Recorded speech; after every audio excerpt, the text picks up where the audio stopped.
Plus ranks తో civils 2025 లో analogue IAS ప్రభంజనం. మీరే నెక్స్ట్ ర్యాంకర్ కావచ్చు. Call now 9247573271.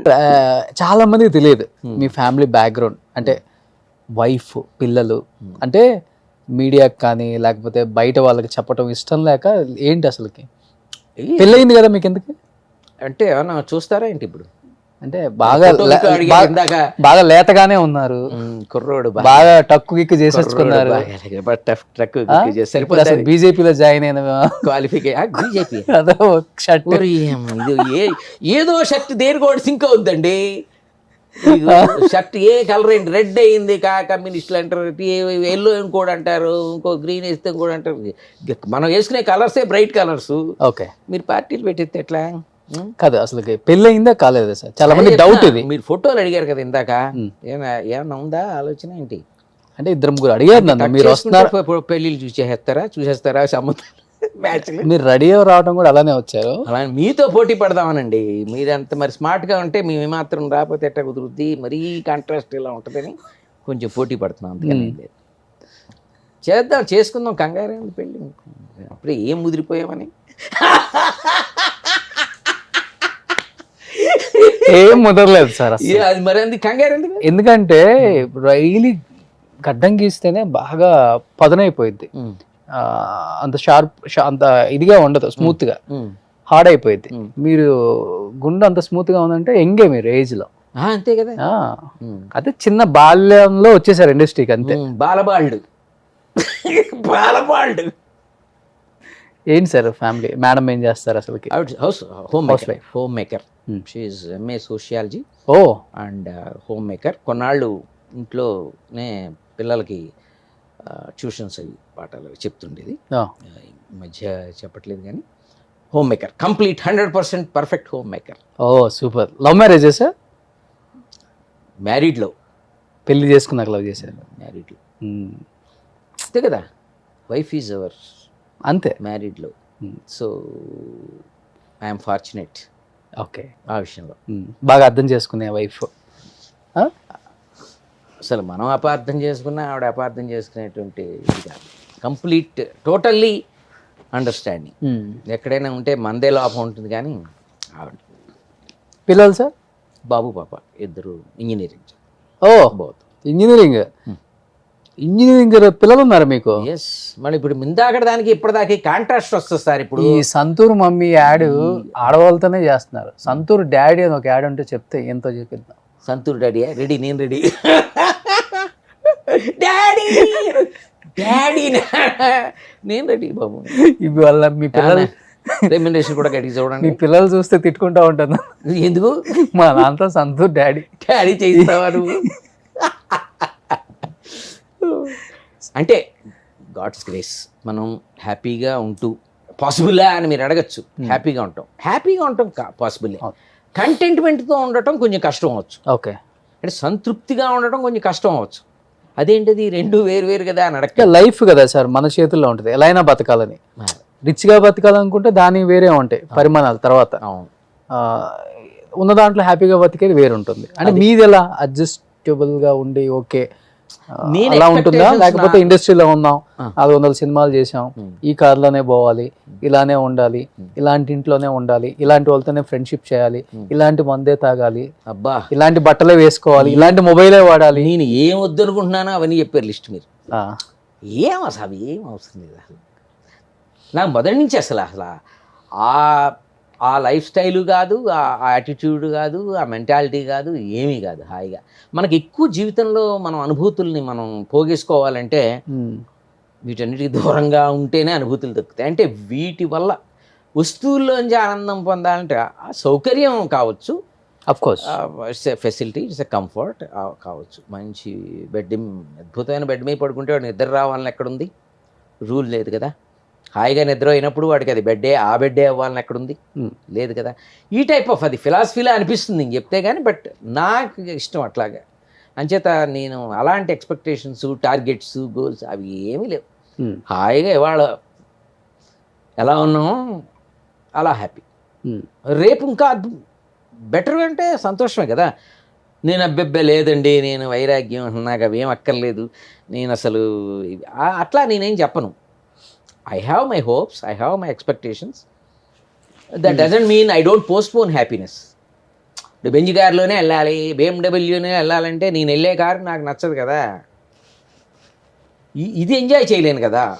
What I have నేను ఎంజాయ్ చేయలేను, వాట్ ఐ గెట్ అది వచ్చిన తర్వాత నాకు ఇంకోటి అనిపించవచ్చు కదా. ఇప్పుడు చాలా మంది పెద్ద పెద్ద ఆర్టిస్టులు కంపెనీ నుంచి వచ్చే వెహికల్ వెళ్ళే వాళ్ళు చాలా మంది ఉన్నారు కదా, అదొక హ్యాపీనెస్ వాళ్ళకి.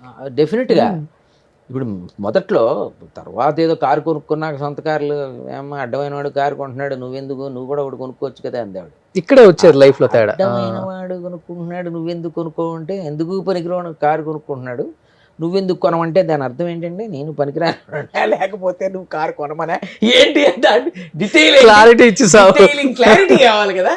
సరే అందుకోసం ఏదో కొనటం తప్పితే అది కాదు కదా. అప్పుడు అందరం కలిసి వెళ్ళటం అనేది, కాకపోతే ఏజ్ని బట్టో లేకపోతే కొంత ప్రైవసీ కావాల్సి వచ్చి వెళ్ళటము, దాన్ని బట్టో కొన్ని కంఫర్ట్స్ కావాలి తప్ప, దాన్ని బట్టి అవి బెంచ్ మార్క్గా తీసుకుని వాటిని క్రైటీరియా తీసుకుని మనని లెక్కలేసేవాళ్ళు ఉంటారు, ఉండదు. అవును, డెఫినెట్గా ఉంటారు. కానీ మనం వాళ్ళందరినీ లెక్కలోకి తీసుకుంటే మనం హ్యాపీగా ఉండలేం కదా. సో అది కొంచెం ఎలా సార్, ఈ భాగ్యనగరానికి ఆర్టిస్టులు రకరకాల బాధలతో వచ్చిన వాళ్ళే. అయ్యో, ఆఫ్ కోర్స్ మీకు తెలిసిందే కృష్ణనగర్ కథలు చాలా మంది. అండ్ ఇక్కడికి వచ్చి ఈ 400 సినిమాలు చేసి కష్టపడి వచ్చిన రూపాయి ఇన్వెస్ట్ చేసుకొని మీ అంతటా మీరు నిలబడి ఒక ఇల్లు కొనుక్కొని పిల్లల్ని చదివించి ఇలా వచ్చారా, లేకపోతే తాతలు నాన్నలు సంపాదించిన ఆస్తుంది కదా ఎంజాయ్ చేద్దాం ఆ టైపా మీరు? అసలుకి అయ్యుంటే ఇక్కడ రారంటున్నా, వాళ్ళు అయ్యే చూసుకుంటూ రెండు విధాలుగా ఉంటారు, రెండు విధాలుగా ఉంటారు కదా. ఉండొచ్చు, అలా కూడా ఉండొచ్చు. బట్ ఇలా ఉండటంలో ఉన్న తృప్తి, ఏ స్థితికి వచ్చినా మనం మనగా వచ్చాం అంతే అన్న తృప్తి బహుశా వాళ్ళకి ఉందో లేదో నాకైతే తెలీదు. అంత ఎవ్రీథింగ్ గ్రౌండ్ ప్రిపేర్ చేసేసుకుని వడ్డించిన విస్తరలా ఉండటం అనేది చాలా తక్కువ మందికి ఉంటుంది. అది చాలామంది మిడిల్ క్లాస్ గాను, లేకపోతే అరకొరగాను, పొద్దుట ఒక పూట తింటారు, ఇట్లాగే వాళ్ళు ఎక్కువ ఉంటారు కదా. అసలు ఆ పూట కూడా లేను, అట్లాగే ఉంటారు. అంటే అందులోంచే ఒక మోటివేషన్ వస్తుందేమో అనిపిస్తుంది. ఒక చిన్న మోటివేషను, ఒక అవమానంలోంచి, ఒక ఆకలిలోంచే అసలైన మోటివేషన్ వస్తుంది. మీరు చూడండి, ఆ ప్యాషన్ అనే వాళ్ళలో ఈ రెండిట్లో ఏదో ఒకటి డెఫినెట్గా సార్. వాడికి ఆకలైనా, కడుపైనా మండి ఉండాలి, గుండెైనా మండి ఉండాలి. గుండు కాదు, గుండె. గుండె అయినా మండి ఉండాలి, కడుపు అయినా మండి ఉండాలి. ఇంత స్ట్రాంగ్ గా చెప్తున్నారంటే ఎక్కడైనా అవమానం పడ్డారా ఇండస్ట్రీలో? ఏమంటే ఇండస్ట్రీలో అవమానాలు అనేవి కామన్. అవమానం చిన్న ఆర్టిస్టులను ఒకలాగా చూస్తారు, పెద్ద ఆర్టిస్టులను ఒకలాగా చూస్తారు అనేది కొంత ఉంది. కొంతమంది బయటపడతారు, కొంతమంది అలా ఏముండదండి, ఇది పెద్ద బయట చెప్పుకోవడానికి ఇట్లా ఉంటుంది కానీ అందరితో బాగా చూసుకుంటారండి, మన తెలుగు ఇండస్ట్రీ అంత గొప్పది ఇంకోటి ఉండదండి, మన హీరోలు అంత గొప్ప వాళ్ళు ఇంకెవరు ఉండరని చెప్పుకుంటారు. కానీ అది వేరే విషయం. అంటే వాళ్ళని ఎత్తు చూపుతుందని అర్థం కాదు నేను చెప్తుంది. అసలే అప్పటికి ఇప్పటికి చాలా తేడా వచ్చిందని అయితే అందరికీ తెలుసు.